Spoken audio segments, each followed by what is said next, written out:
Ya Ali Madad. Al-Waiz, Abu Ali, Wise number 225.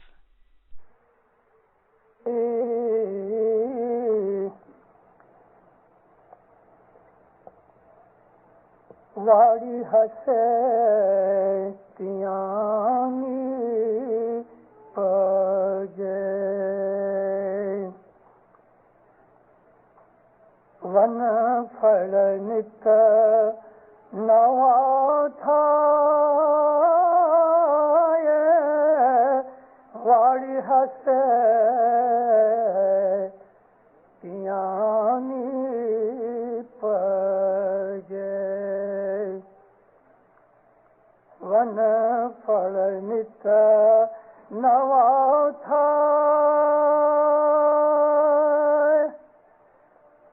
ستگر ہسے تیانی پجے دھرمی نت نوا تھا پرتک پاتر نے پرکھینے پریم پوجو نپائے چود بھون تانو اے دھنی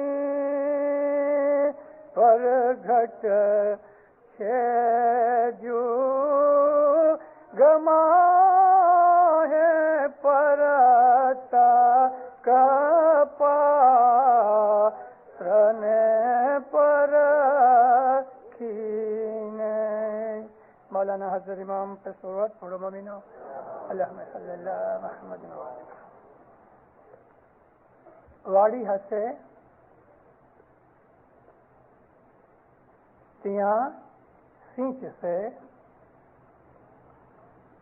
ون پھل نت نوا تھائے ستگر ہسے تیاں نی پجے دھرمی نت نوا تھائے ایک باغ باغیچہ ہو اگر اس کے اندر مالی نہیں پانی دینے والا گارڈنر نہیں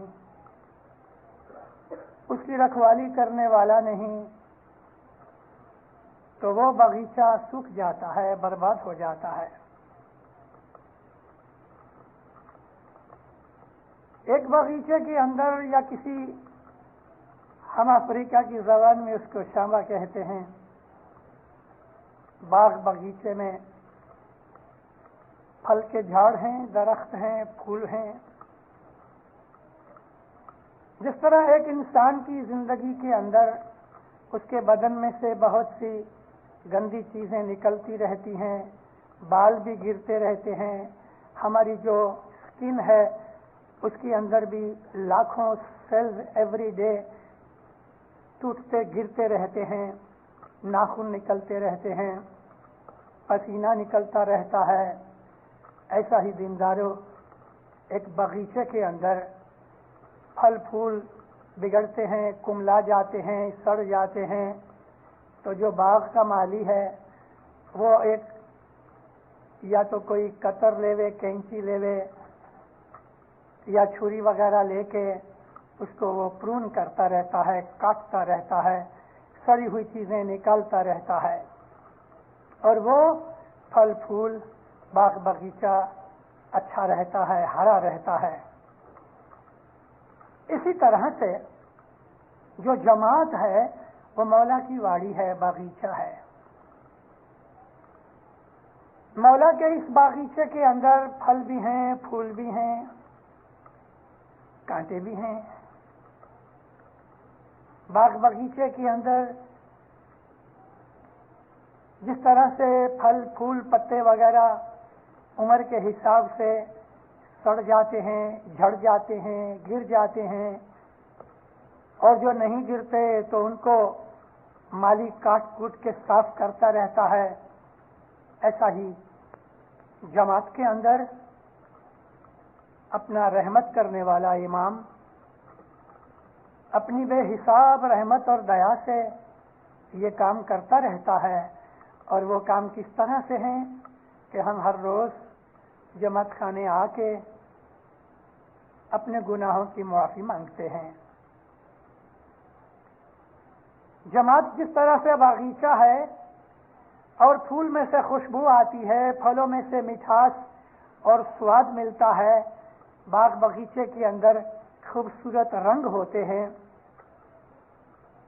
कई शेड हैं कलर्स के, हर एक कलर के। ऐसा ही जमात के अंदर जो झाड़ पौधे प्लांट्स हैं वो एक हम इंडिविजुअल मोमन हैं। जिस तरह से एक फूल में से खुशबू निकलती है, किसी फल के अंदर से अच्छी रंगत और स्वाद मिलता है, ऐसा ही दीनदारों हमारे आमाल और अमल की खुशबू निकलती है। हम इबादत करते हैं, उस इबादत का असर हमारे माइंड और हमारे जिंदगी के ऊपर पड़ता है, वो हमारे अंदर खुशबू पैदा करती है। एक अच्छा मोमन जो है, आप उसके पास जाके बैठो, उसके मुंह से कोई भूंडी गंदी बात नहीं निकलेगी। एक मोमन के साथ सलूक करोगे, वो आपको हमेशा अच्छा ही मिलेगा। वो दगा फरेब नहीं करेगा, उसमें गंदगी नहीं है, उसमें कोई गिलाजत नहीं है, उसमें कोई डर्टीनेस नहीं है, वो अंदर बाहर से पाक और अच्छा है। ये उस फूल की तरह है कि दिखने में भी खूबसूरत है और उसको कभी सूंघते हो तो आपका दिल उसकी खुशबू से खुश हो जाता है। मोमन एक फूल की तरह है या मोमन एक फल की तरह है। एक पका हुआ आम ले लो, एक पका हुआ ऑरेंज ले लो, आप देखो उसकी कितनी अच्छी खूबसूरत रंगत है। आप देखो किसी भी फल फूल को उठा के देखो, एक एप्पल ले लो, आप खुदा की कुदरत को देखो। उस एप्पल के अंदर अगर वो रेड कलर का है बाहर से, तो उस रेड कलर के अंदर भी थोड़े थोड़े शेड हैं। सूंघने से उसमें से खुशबू आती है, खाने से उसमें से स्वाद मिलता है। इसी तरह से एक मोमन मौला की वाड़ी का फल भी है, फूल भी है। फिर उस फल के फूल के साथ पत्ते भी होते हैं। तो जमात के अंदर ऐसे लोग भी हैं कि जो फल भी नहीं है, फूल भी नहीं है, लेकिन खाली पत्ते हैं। ये वो लोग हैं कि न जिनके आमाल अच्छे हैं, न जिन्होंने आमाल अच्छे करने की कोशिश की, लेकिन इमाम के वाड़ी के भले फल फूल न सही, पत्ते तो हैं। ये पत्ते किसी काम के नहीं मगर दिखने में खूबसूरत है। ये पत्ते भले खुशबूदार नहीं, शेड तो देते हैं। इसी तरह से जमात के अंदर ऐसे लोग भी हैं, ऐसे जीव भी हैं कि जिन जीवों के अंदर ऐसी कोई ताकत नहीं कि किसी का दिल खुश कर सके। यानी ना तो वो फल है कि खा के स्वाद करके आदमी उसको उसमें से मजा उठा के खुश होए, ना वो गुलाब के फूल की तरह है कि आदमी उसको खुशबू सूंघे तो खुश हो जाए और अपने कोट के लेपल के ऊपर लगाए तो उसको डेकोरेशन मिलती है।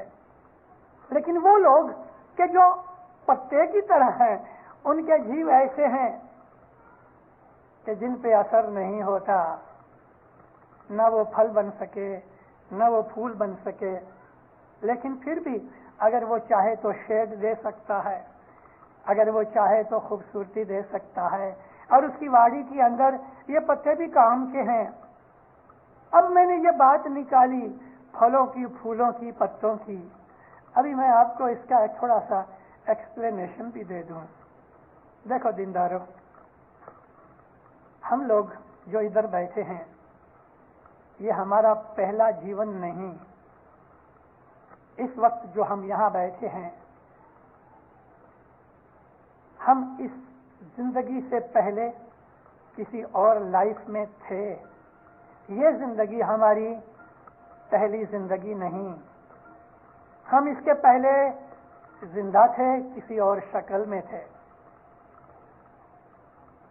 हो सकता है कि हमारे में बाज आदमियों की ये जिंदगी छेली जिंदगी होवे, और उनको मरने के बाद दूसरी जिंदगी नहीं मिले, लेकिन ऐसे थोड़े होंगे।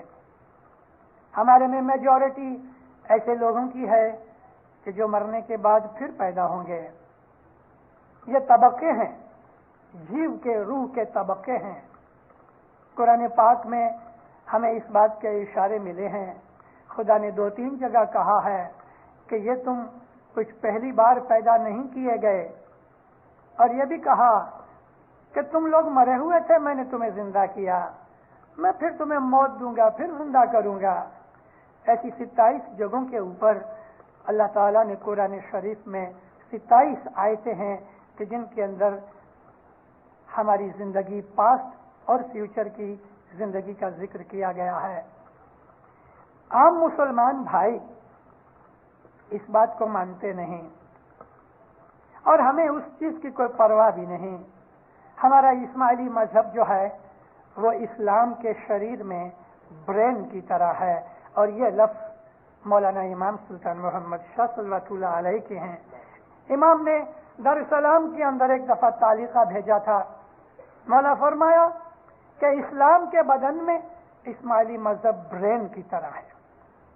तुम लोग, यानी इमाम फरमाया कि इस्माइली जो हैं वो मुसलमानों का लीडरशिप लेवे, उनको लीड करो, उनको सही इस्लाम की तरफ रागिब करो।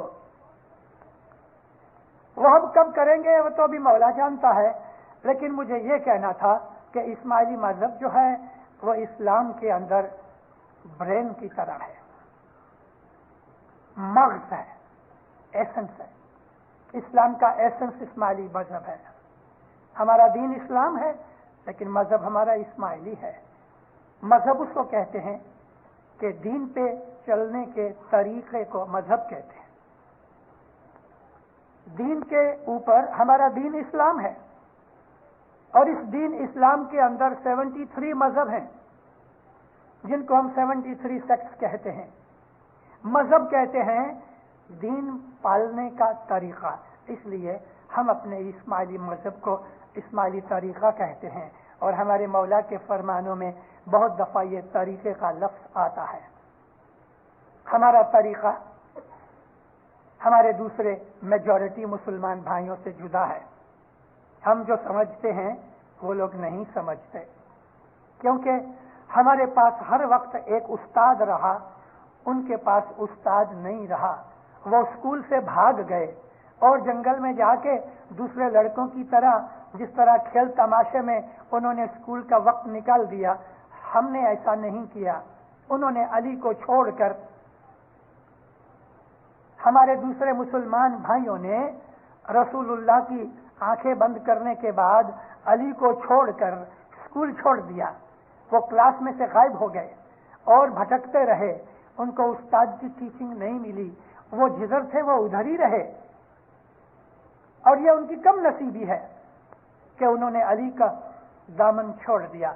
रसूल पाक सल्लल्लाहु अलैहि वसल्लम ने अपनी मौत के वक्त भी और उसके पहले भी मुसलमानों को कहा, मैं अपने बाद 2 चीजें छोड़ जाता हूं, और उन चीजों के साथ एक लफ्ज लगा दिया जिसको अरबी के अंदर सकलैन कहते हैं। सकल कहते हैं वजनदार, हैवी चीज को। फरमाया कि मैं अपने बाद 2 वजनदार चीजें छोड़ जाता हूं। यहां वजनदार से मतलब इंपॉर्टेंट, कि जो बहुत ही जरूरी हों, कि जिसके बगैर नहीं चल सके। और एक तो यह है किताबुल्लाह, दूसरी मेरी इतरत है।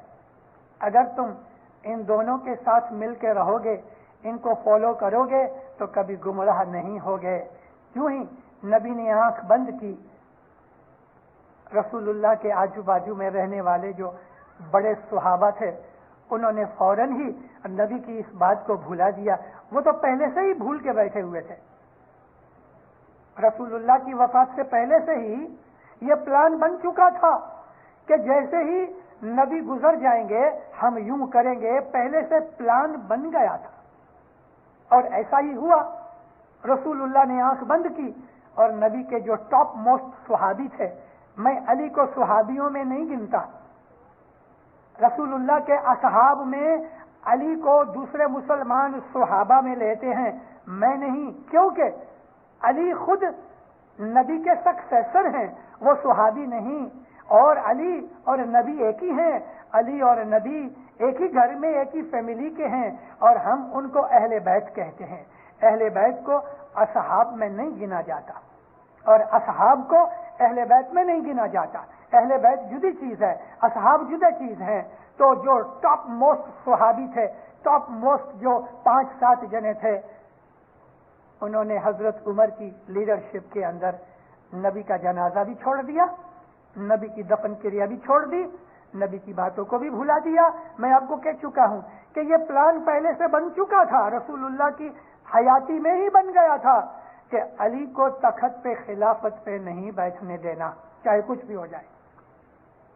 بھلے نبی نے یہ بھی ڈیمانڈ کی کہ کاغذ اور قلم لاؤ تو میں تم کو رائٹنگ میں دے دوں، لیکن حضرت عمر نے، جو آدمی اٹھ کے جانے والا تھا، کاغذ اور قلم لانے اٹھا تھا، اس کا کوٹ پکڑ کے بٹھا دیا اور کہا کہ یہ آدمی یعنی رسول اللہ یہ تو بیماری کے اندر بکتا ہے۔ بکنے کے لفظ ہیں، کاغذ قلم نہ لانے دیا، ریٹن ڈاکیومنٹ نہ بنانے دی، کیونکہ پلان پہلے سے ایسا ہو گیا تھا۔ چلو، انہوں نے اپنا رستہ بنا لیا، دنیا کی خلافت چاہیے تھی، مل گئی۔ اور پھر کیا خلافت نے فتور مچایا؟ ہسٹری پڑھتے ہو، پڑھو، آپ کو پتہ لگے گا۔ خلافت نے وہ فتور مچایا کہ ہزاروں نبی کے چاہنے والے، علی کو پیار کرنے والے، علی نبی کے عاشق، اہل بیت کے عاشق، سچے مسلمان، خدا کی عبادت کرنے والے سچے مومن تھے، ان کی گردنیں کاٹی گئیں، ان کے ہاتھ پاؤں کاٹے گئے، ان کی آنکھیں نکالی گئیں، ان کی ناکیں کاٹی گئیں، ان کے بچوں کو ان کی آنکھوں کے سامنے شہید کیا گیا، اور خود اتنا ہی نہیں لیکن رسول اللہ کے جگر کے ٹکڑے کو بھی انہوں نے کربلا کے میدان کے اندر مار ڈالا، قتل کر ڈالا۔ 50 برس کے بعد، کربلا کے واقعہ کے 50 برس کے بعد، دوسری صدی کی شروعات کے اندر ایک بہت بڑے عالم کو ایک رولر نے، عراق کے ایک رولر نے، ادھر بیٹھے ہوئے بغداد کے ایک راجہ حاکم نے اس عالم کو پوچھا کہ بھلا مجھے یا حضرت یہ بتاؤ کہ اگر کوئی انسان مکھی کو مار ڈالے، مکھی کو مار ڈالے تو اس کے لیے شریعت کا کیا حکم ہے؟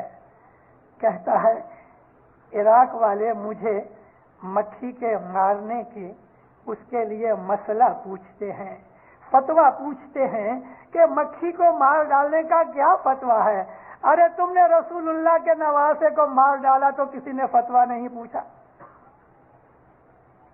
تو ہمارے مسلمان بھائی علی کا گھر چھوڑ کے نبی کی نافرمانی کر کے گمراہ ہو گئے۔ مت سمجھنا کہ یہ اسماعیلی جماعت خانے کی 4 دیواری کے اندر میں یہ بات بول رہا ہوں۔ مولانا حاضر امام کی رحمت سے میں نے 10,000 سنیوں کے اندر یہی بات کہی ہے، محض سنی بھائی۔ کیوں کہی؟ کہ میرے پیچھے ہتھیار ہے، ان کی ہی لکھی ہوئی کتابیں بغل میں ہیں، کسی کی طاقت ہے بول سکے؟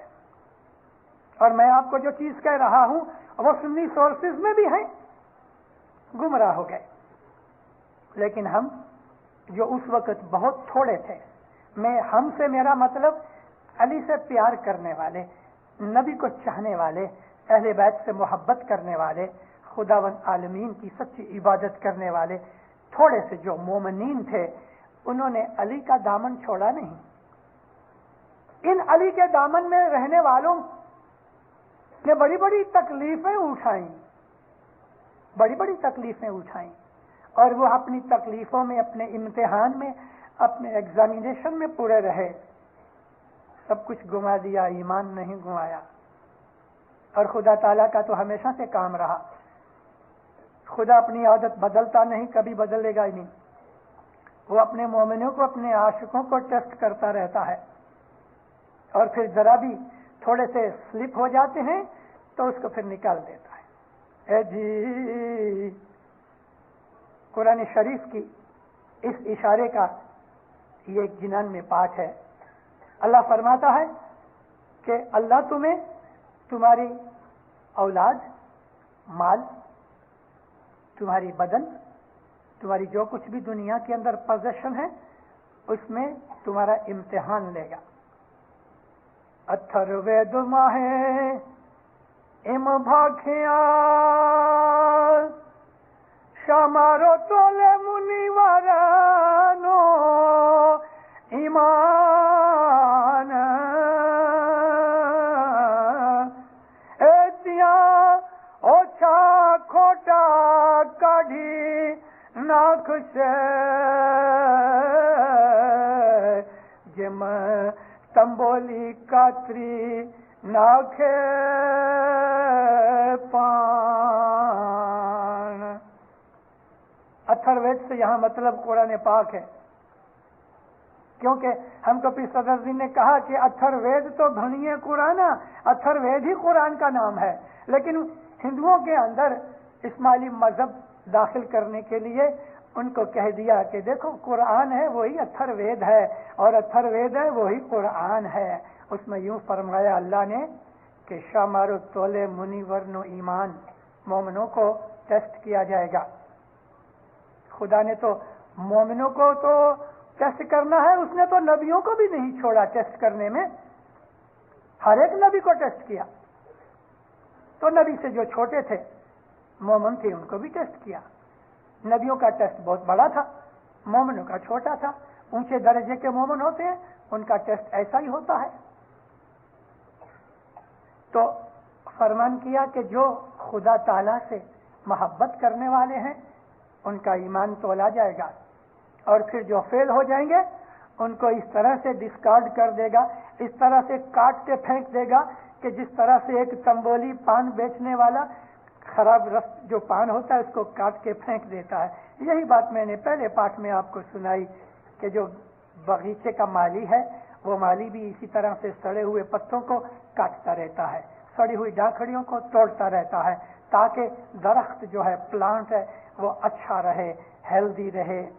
جماعتوں کے اندر ایسی باتیں بنتی رہتی ہیں ہر زمانے کے اندر وداؤٹ ایکسیپشن.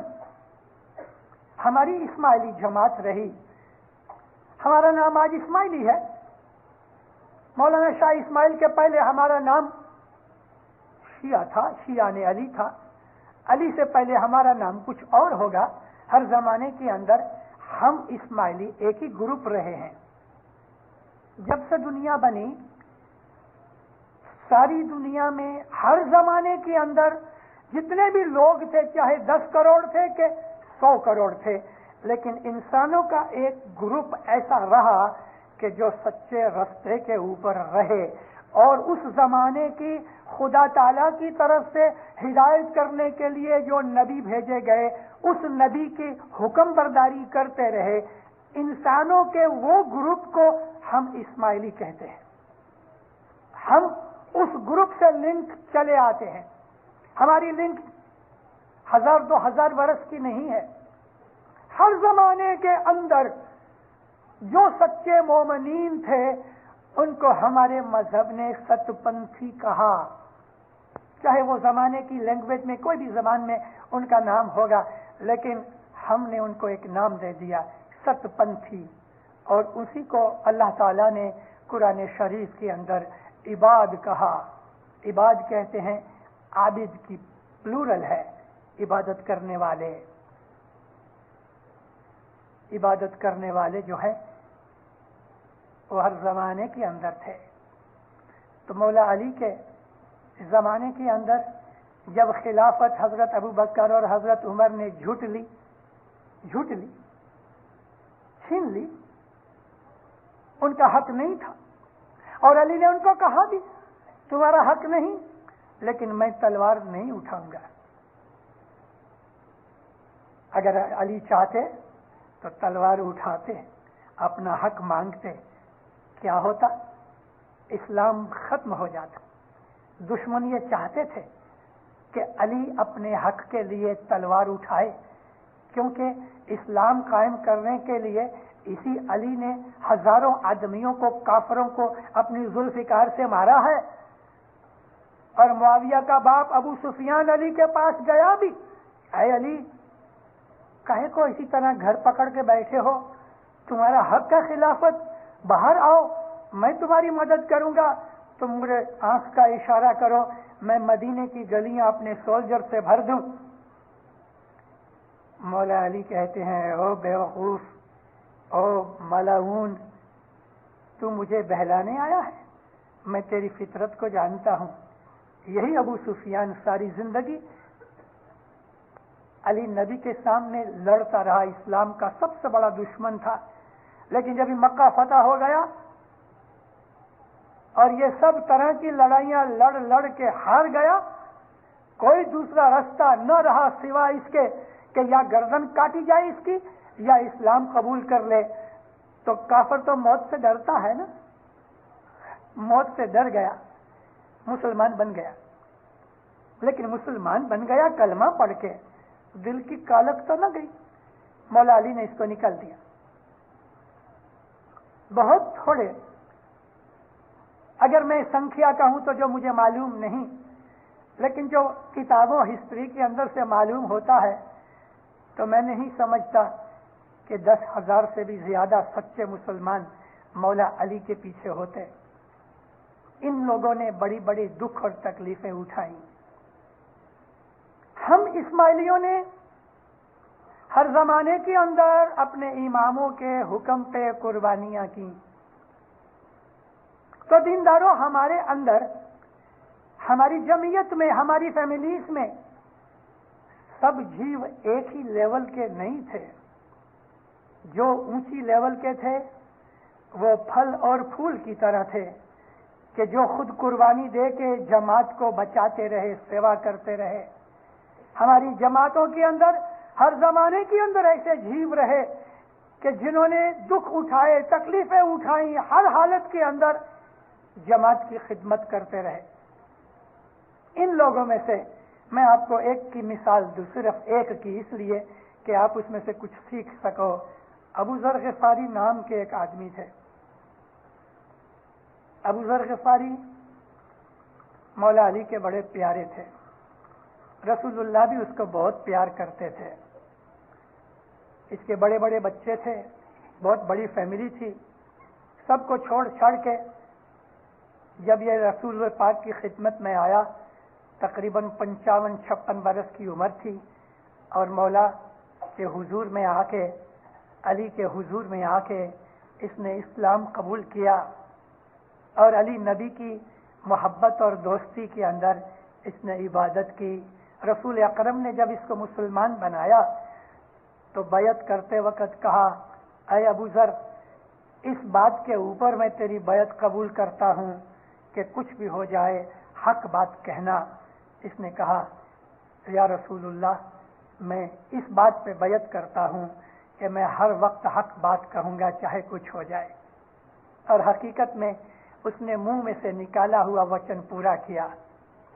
مالدار آدمی تھا، بہت بڑا قبیلہ تھا، سب کچھ چھوڑ کے، اپنا گھر بار چھوڑ کے، اپنی کھیتر چھوڑ کے، عمر بڑی ہو گئی تھی، بچوں کو کہہ دیا میں نے خوب دنیا کے اندر عیش و آرام کیا ہے، اب میں باقی کی زندگی خدا کی راہ میں لگاتا ہوں۔ تو ادھر آ گیا مدینے کے اندر۔ سچا آدمی تھا، عابد اور پرہیزگار تھا۔ میں آپ کو ایک اور بات بھی کہہ دوں، ہمیں ہسٹری میں سے یہ بات کا پتہ لگتا ہے کہ عام مسلمانوں کے ساتھ مل کے جو رسول اکرم واعظ نصیحت وغیرہ کیا کرتے تھے، اس کے علاوہ دروازے بند کر کے چھپی ریت سے ایسے 40-50 آدمی تھے کہ جن کے ساتھ بیٹھ کے نبی کچھ اور گفتگو کیا کرتے تھے کہ جو عام لوگوں کو پتہ نہیں ہے۔ یہ چیز ہم کو ہسٹری میں سے بہت ملتی ہے۔ ان 40-50 آدمیوں کے ساتھ تھوڑے سے اور بھی آدمی تھے، تقریباً 300 کے قریب ایسے لوگ تھے کہ جن کو اصحاب صفہ کہتے ہیں۔ یہ وہ اصحاب تھے کہ جو مسجد کے بازو میں ہی ایک چھوٹا سا شیڈ بنایا گیا تھا، یہ 300 آدمی اپنا گھر بار چھوڑ کے محض خدمت کے لیے ہی، کیونکہ عمر ان کی بڑی ہو گئی، بچے بڑے ہو گئے تھے اور فیملی کی کوئی بھی جوابداری رسپانسبلٹی ان کے اوپر نہیں تھی، تو یہ لوگ سربندی ہو گئے. یہ لوگوں نے لائف ڈیڈیکیٹ کر دی.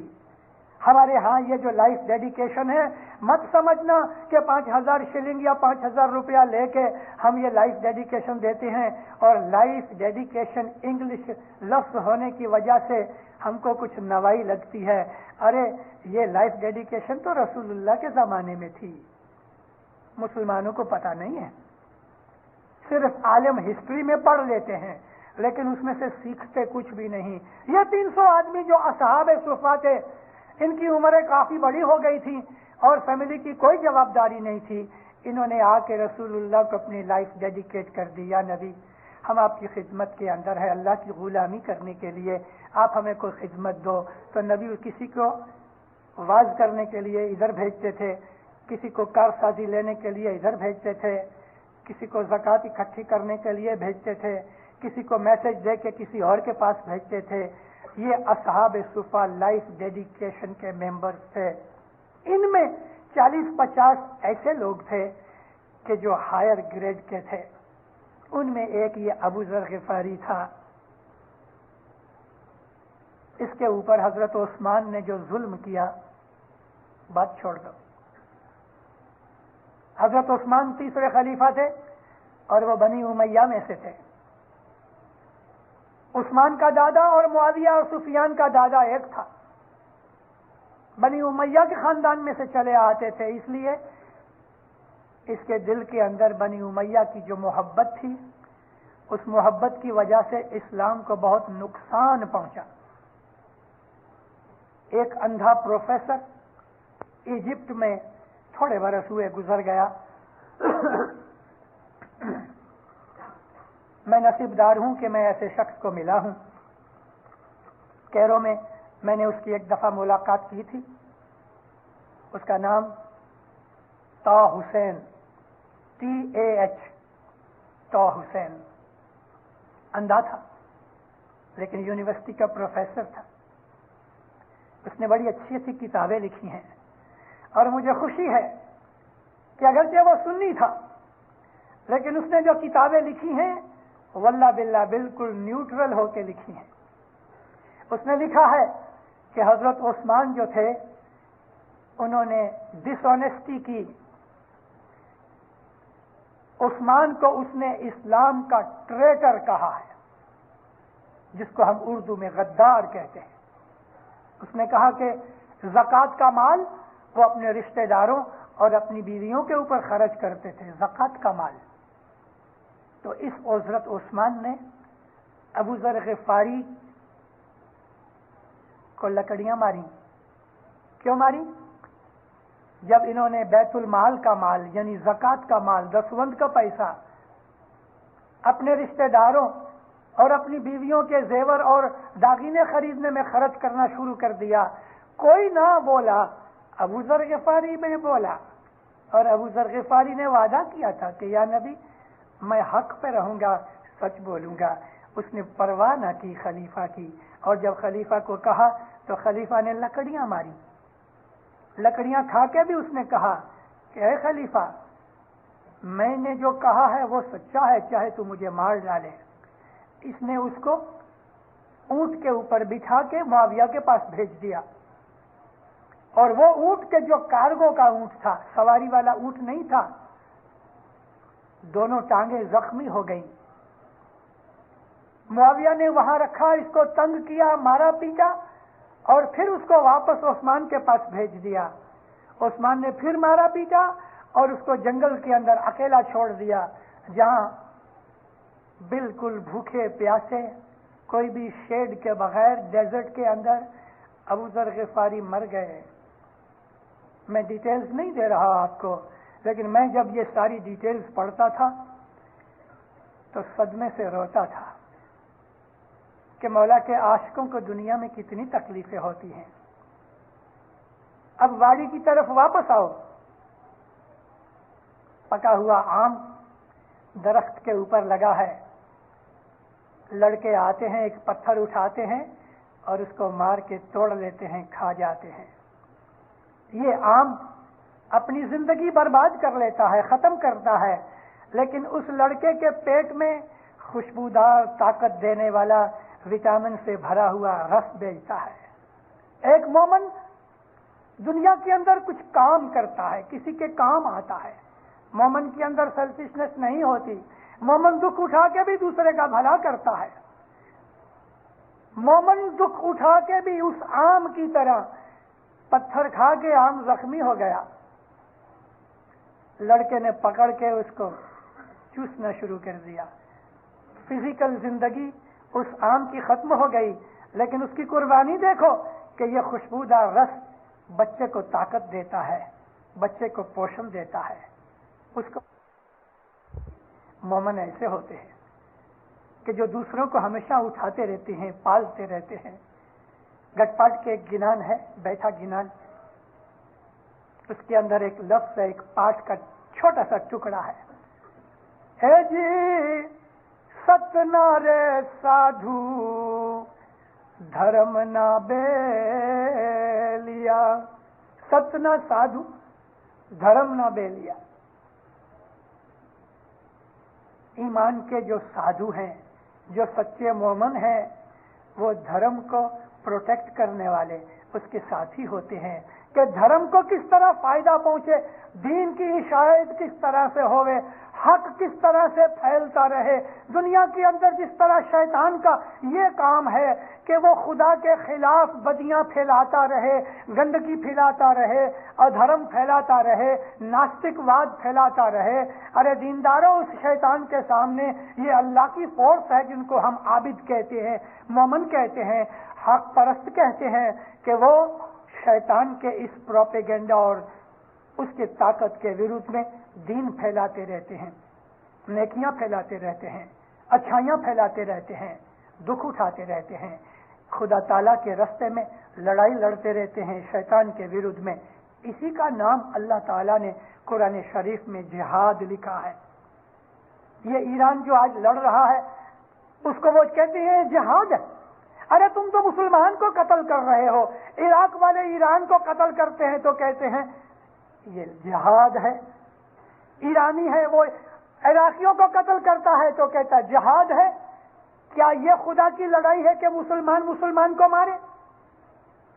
लड़ाई तो ये है कि तुम शैतान की फोर्स का सामना करो, गंदगी बंद कराओ, नास्तिकवाद बंद कराओ, खराबियां, बुराइयां, बदियां, गुनाहों को रुकवाओ। ये हमारी इबादत है और ये हमारा काम है। इस्माइलियों ने हमेशा ऐसा ही किया है कि इस्माइली लोग हक परस्ती के ऊपर रहे, इशायत इस्लाम का काम करते रहे। और वो काम सिर्फ ये नहीं कि मेरी तरह खड़े होकर वाज कर लिया और पूरा हो गया,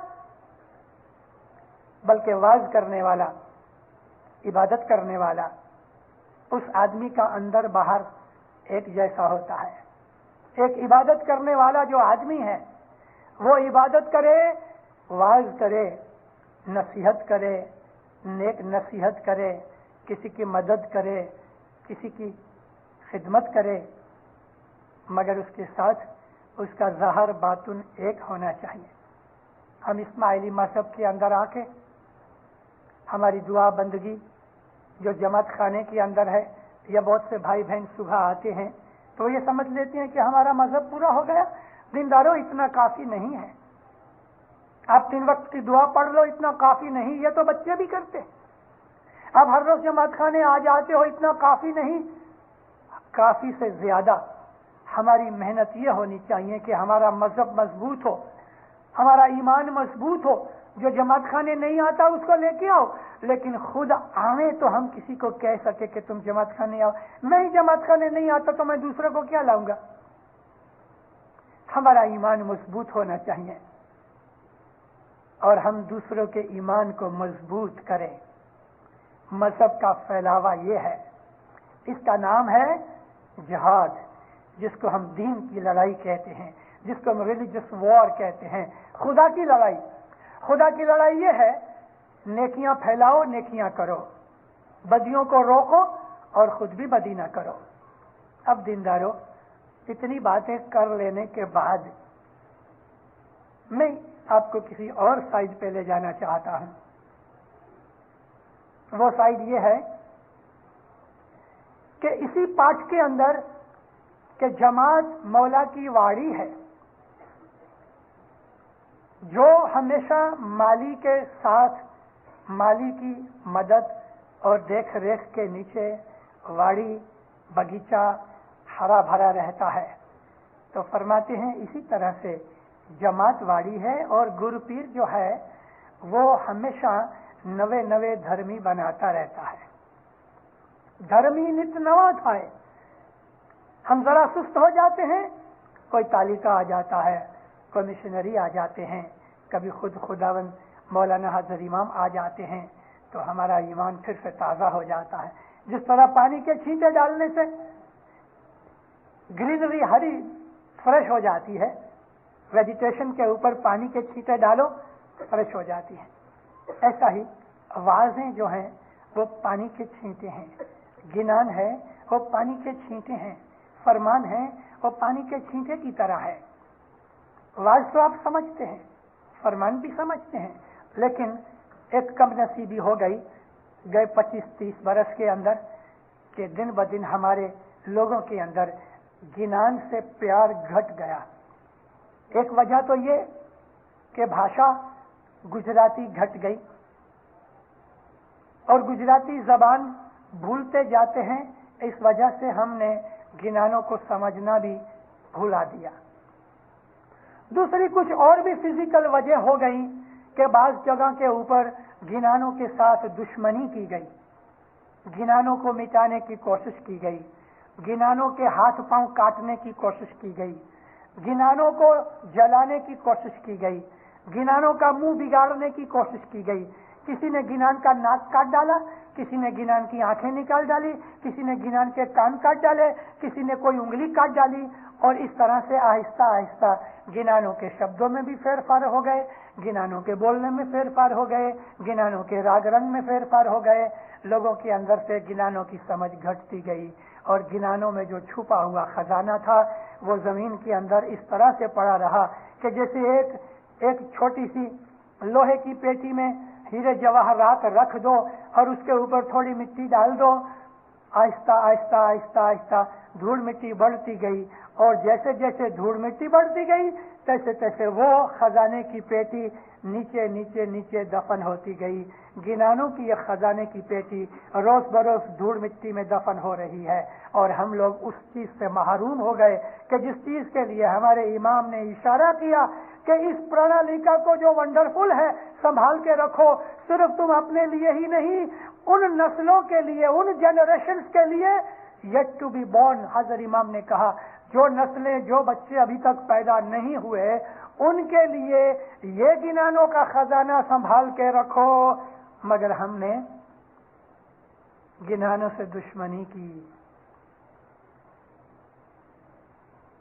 हर एक चीज का खुलासा जाहिर में हजर इमाम नहीं दिया करता जब तक कि हम उसके पास जाके कुछ समझाए। तो हमारे गिनानों के अंदर दीनदारों वो बातें रही,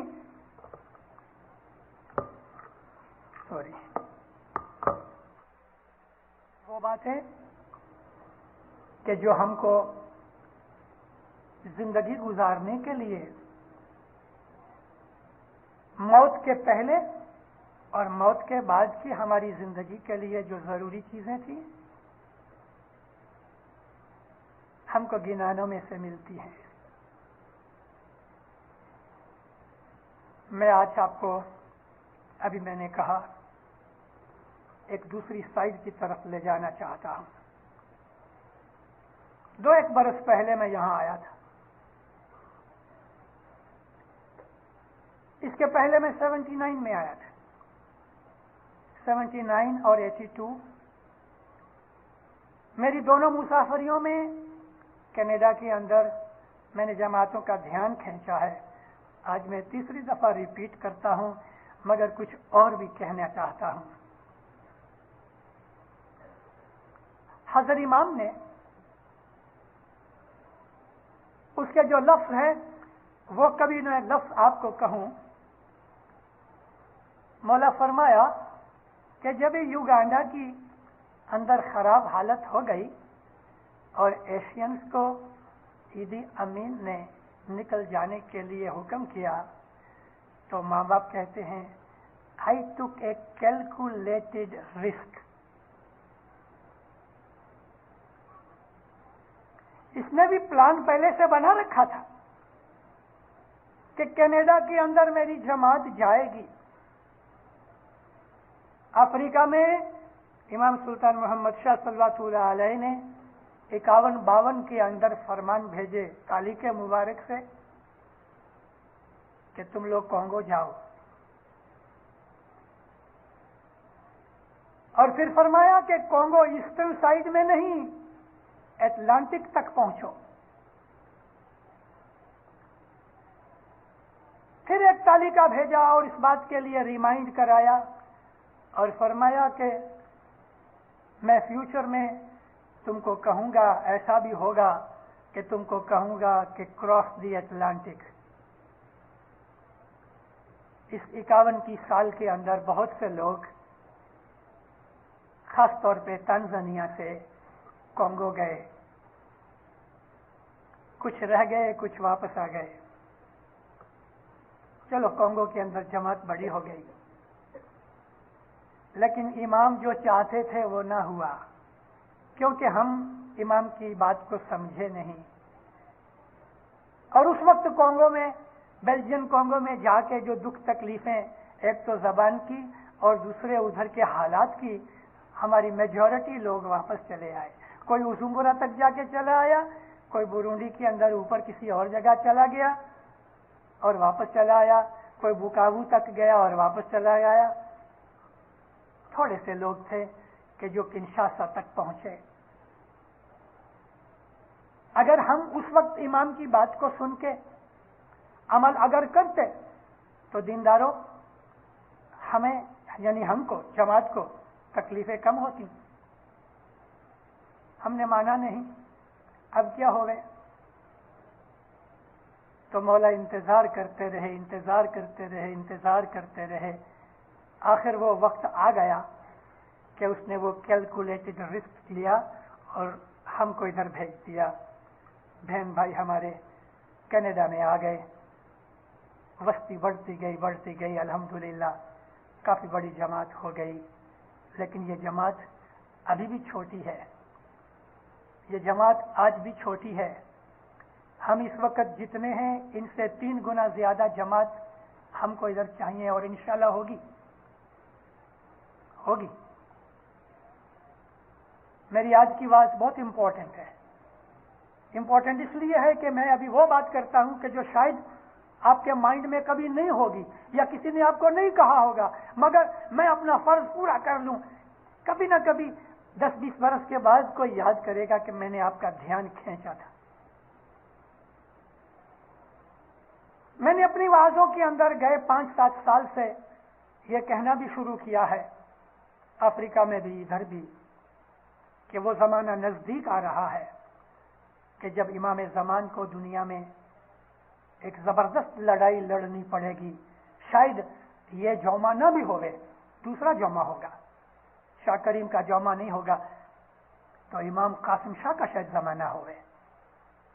ابھی نہیں بات بنے گی، مگر 125 سال کے بعد یہ بات بنے گی.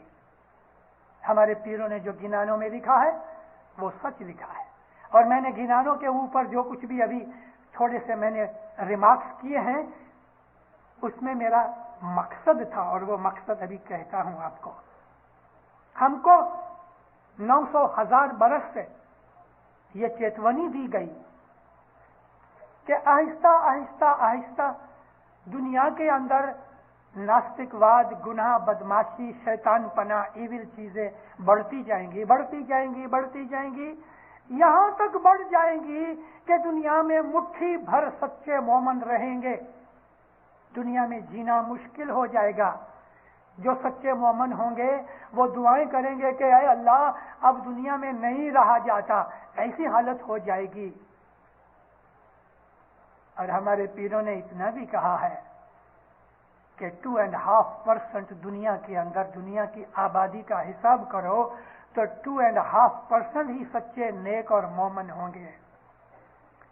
कभी 1 अरब की 1 बिलियन की आबादी होगी तो 100 करोड़ में से सारी दुनिया के अंदर 2-2.5 करोड़ नेक और अच्छे लोग होंगे। इस्माइली नहीं, नेक और अच्छे लोग हर कौम के अंदर हैं। और इस्माइलियों में भी सब नेक तो अच्छे नहीं हैं, इस्माइलियों में भी बदमाश और शैतान जैसे हैं। मगर यहां तो मैं बात करता हूं नेक और अच्छे लोगों की कि 1 बिलियन अगर वस्ती होवे, आज लगभग 4.5 बिलियन की वस्ती है, और कभी मैं 125-30 बरस बाद की बात करता हूं तो कोई नवाइज नहीं कि 22nd सेंचुरी के अंदर आखिर में 22nd सेंचुरी की आखिर में शायद दुनिया में 10 बिलियन आदमी होंगे। कभी 10 बिलियन होंगे तो 10 अरब आदमियों के अंदर आपको दुनिया में 25 करोड़ आदमी नेक शायद न भी मिलेंगे। लेकिन पीरों ने कहा है कि 20 में से आधा यानी 2.5% हुआ। 20 में से आधा दुनिया के अंदर धर्म होगा, 19.5 हिस्से गुनाह और पाप होंगे, 97.5% बदियां बुराइयां होंगी, 2.5% अच्छाइयां और अच्छे लोग होंगे। तो जब ये बात बन जाएगी, आबिद लोग खुदा से दुआएं करेंगे और दुनिया के ऊपर गुनाह और बदियां, शैतान पना और ईविल चीजें ज्यादा हो जाने के कारण से जमीन कांपेगी, जमीन ध्रुजेगी, धरती कंप आएंगे, वावाजोड़ा आएगा, पानी के फ्लड्स आएंगे, जमीन बीमार हो जाएगी।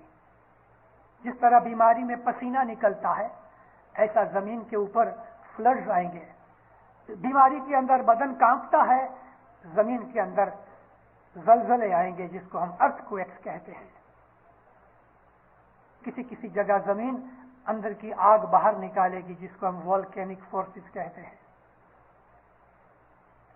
इस तरह से जमीन दुखी होगी, क्योंकि गुनाह करने से जमीन को दुख मिलता है। और जमीन दुखी होने के कारण से क्या होगा? अनाज घट जाएगा, पानी पीने का घट जाएगा, खाना पीना घट जाएगा, तंदुरुस्ती घट जाएगी, बीमारी बढ़ जाएगी, मौतें जल्दी जल्दी होंगी। फिर भी बस्ती बढ़ेगी, मौतें जल्दी होंगी, हजारों आदमी एक साथ फ्लड्स में और अर्थक्वेक में मर जाएंगे, फिर भी बस्ती बढ़ती जाएगी। और बस्ती बढ़ जाने का भी कारण पीरों ने कहा है। बस्ती क्यों बढ़ेगी? फिर उसको भी मैं कहता हूं आपको, उसमें हमको क्या करना है। तो इस तरह से जब वो वक्त आ जाएगा, एक तरफ मोमन दुआएं मांगेंगे, दूसरी तरफ जमीन दुखी हो रही है, तब वो अल्लाह का नूर उस जमाने के अंदर जो भी इमाम का वारा होगा, वो इमाम नर कासिम शाह खड़े होके एक लड़ाई अरेंज करेंगे। दैंत कालिंगा के साथ लड़ाई लड़ी जाएगी। दैंत कालिंगा किसी एक इंडिविजुअल आदमी का नाम नहीं, इविल फोर्स को दैंत कालिंगा कहा गया। और उनका जो उस जमाने के अंदर लीडर या हाकिम होगा, वो खुद दैंत कालिंगा समझ लो। जबरदस्त लड़ाई होगी। उस लड़ाई के अंदर दैंत कालिंगा की तरफ तो 97.5% आबादी होगी, मेजोरिटी उधर होगी। कोई नवाई की बात नहीं है कि हिंदुस्तान कम्युनिस्ट हो जाए, कोई नवाई की बात नहीं है कि साउथ अमेरिका के अंदर भी कम्युनिज्म जो जारी है वो भी हो जाए। दुनिया के अंदर कम्युनिज्म बढ़ेगा, ये कम्युनिज्म ही दैंत कालिंगा है। इसके पास साइंस भी आएगी। एक जमाना आएगा, शायद हमारे पोतरे देखें या उनके भी बेटे देखें, 3rd जनरेशन को शायद पता लगे, लेकिन अभी से हमको उसकी निशानियां मिलती हैं, सूरज निकला नहीं लेकिन सुबह की पौ फटी है। इस तरह से पीरों के वो गिनान जो आज से 900 बरस पहले के 1000 बरस पहले लिखे गए, उनकी आज लाइन, रोशनी की लाइन नजर आ रही है। और वो ये है कि साइंस बढ़ती जाती है, बढ़ेगी, चाइना पावरफुल होएगा, बहुत पावरफुल होएगा। सारी दुनिया मिलके भी चाइना से घबराएगी। अमेरिका की कोई क्लास नहीं होगी उस वक्त चाइना के सामने, न रशिया की कोई क्लास होएगी। यही चाइना है कि जो सारी दुनिया को हिलाएगा। जब वो लड़ाई लड़ी जाएगी तो अपना तो लश्कर बहुत थोड़ा होगा। मैंने आपको कहा 2.5% दुनिया में नेक होंगे, और वो सबके सब नेक आदमी हजर इमाम के मुरीद तो नहीं होंगे ना। हजर इमाम को मानने वाले तो शायद 0.5% होंगे, और उन मानने वालों के अंदर भी दुख में पड़ के जान देने वाले, लड़ने वाले, कुर्बानी देने वाले, मौला की खातिर मरने वाले तो बहुत थोड़े होंगे। तो मौला का लश्कर बहुत थोड़ा होगा। तो ये थोड़े लश्कर से मौला लड़ने कैसे जाएगा? तो हमको पीरों ने कहा है कि उस वक्त रूहानियां आएंगी। रूहानियां 5 करोड़ लेके राजा पहलाज आएगा। हिंदू नाम सुन के हमारे बहुत से भाई भड़कते हैं, और खास तौर पे पाकिस्तानियों को हिंदू नाम से नफरत हो गई है। मगर गिनानों के अंदर हिंदू नाम नहीं, आप राजा पहलाज की जगह कुछ और रख दो, पहलवान खान रख दो।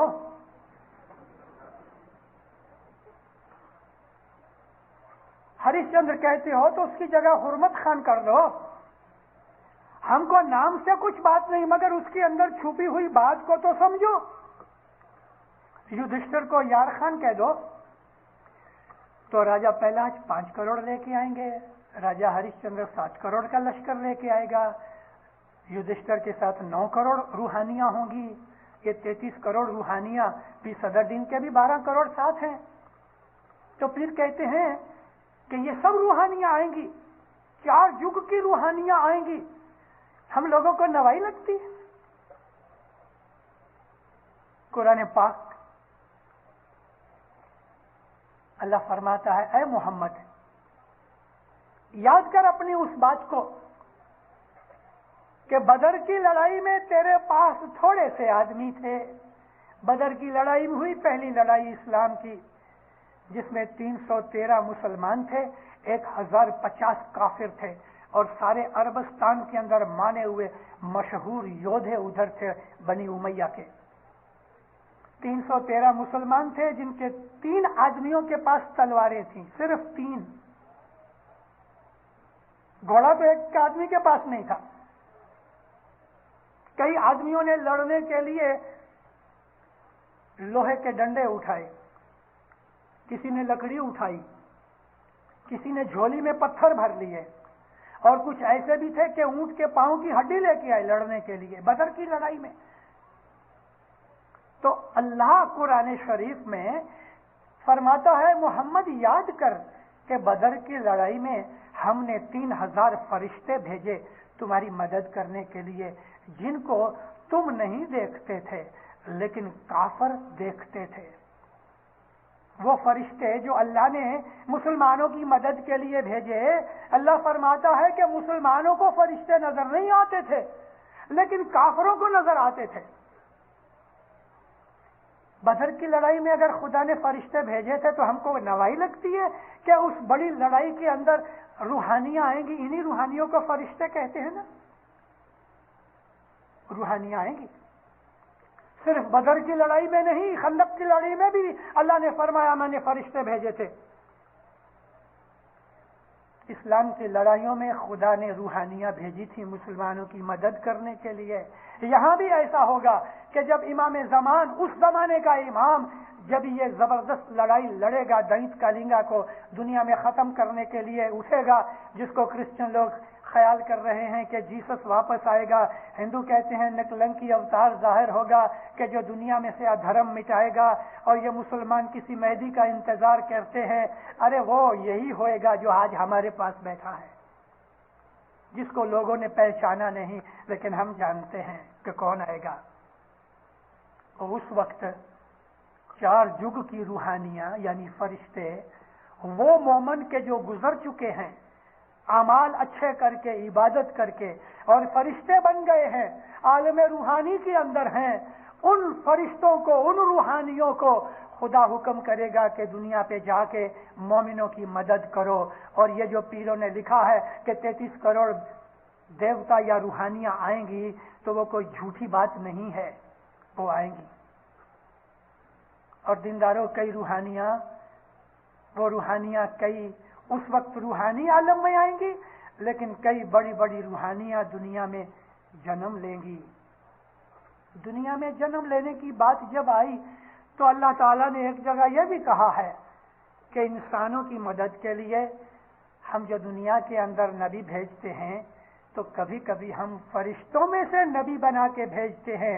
अभी नबी बना के भेजते हैं तो किस तरह से भेजते हैं? जन्म लेते हैं तो ना, नबियों ने तो जन्म लिया ना।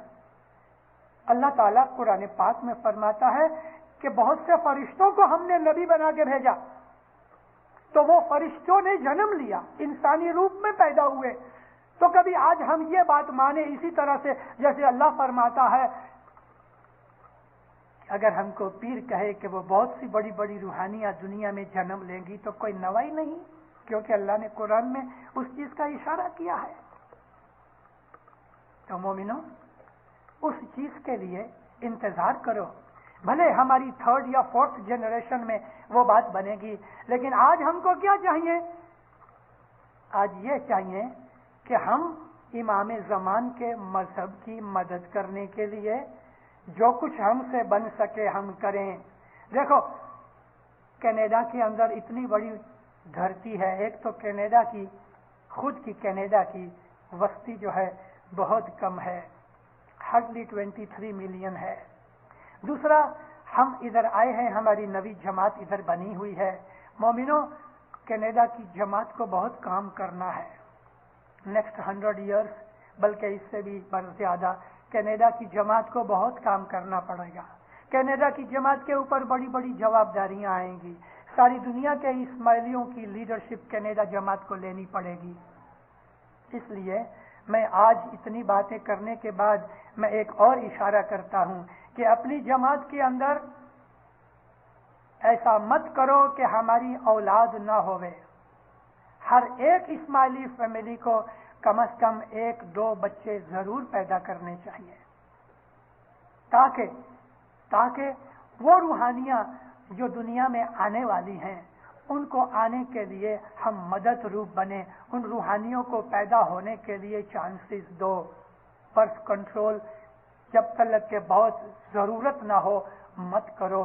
और न्यूली वेडिड जो हैं, उनको फर्स्ट 3 या 4 या 5 इयर्स के अंदर जरूर बच्चे लेने चाहिए। हमारी वस्ती इधर बहुत कम है, अपनी औलाद को घटाओ मत। हमारा बर्थ रेट इधर बढ़ना चाहिए, ताकि वो आने वाली रूहानियां दुनिया के अंदर काम कर सके। इंशाअल्लाह हमारा ईमान इधर बढ़ेगा।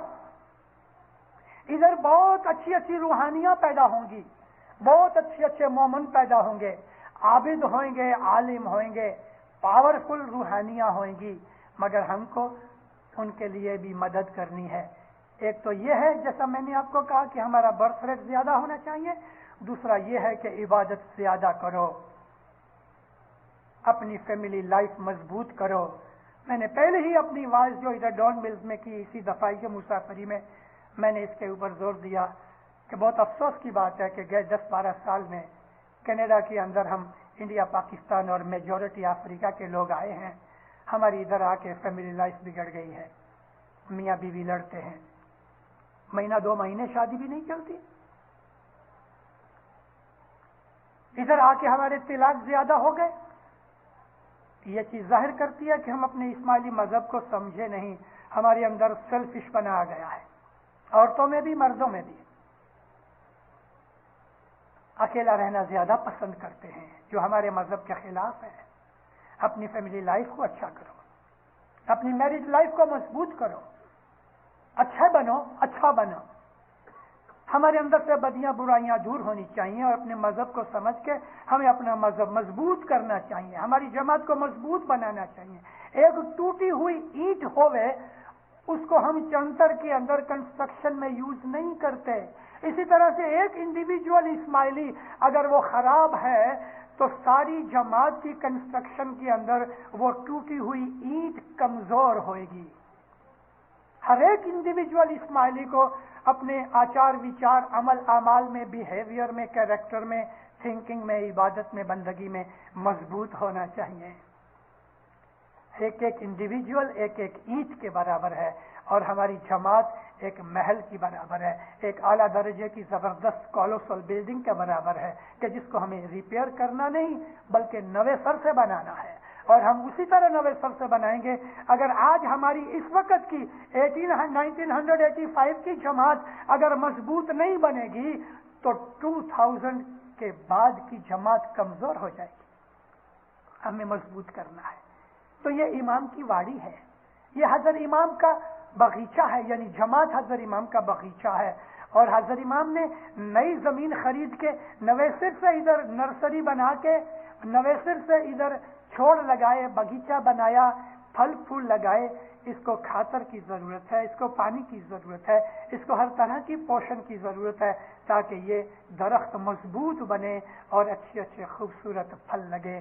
جماعت میں, کنبوں میں, قبیلوں میں, آپس میں, بھائی بہن میں, باپ بیٹے میں, بھائی بھائی میں, وائف ہسبینڈ میں, ہر لحاظ سے پریم اور محبت بڑھاؤ.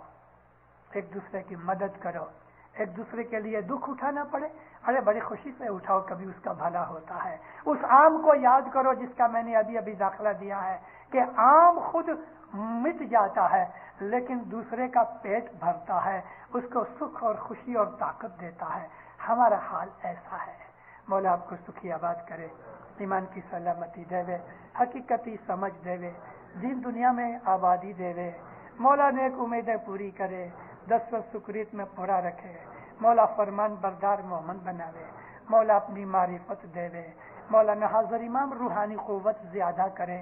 مولا آپ کو اندر باہر نور سے بھر دے وے. مولانا حاضر امام آپ کی اعلی اولاد کو نورانی بناوے. مولانا حاضر امام دین میں دنیا کے اندر ہر ایک مشکل مصیبت بلا آفت بیماری دفع کرے. مولا آپ کو لمبی تندرستی والی عمر دے وے. مولا آپ کو کسی کا محتاج نہ کرے. مولا آپ پہ ہمیشہ راضی رہے, آپ کی عبادت کو قبول کرے, آپ کی دعاؤں میں اثر پیدا کرے. مولانا حاضر امام ہمیشہ اپنی چھتر چھایا میں رکھے. زہر باطن کی دعا نصیب کرے. کھانا بدان.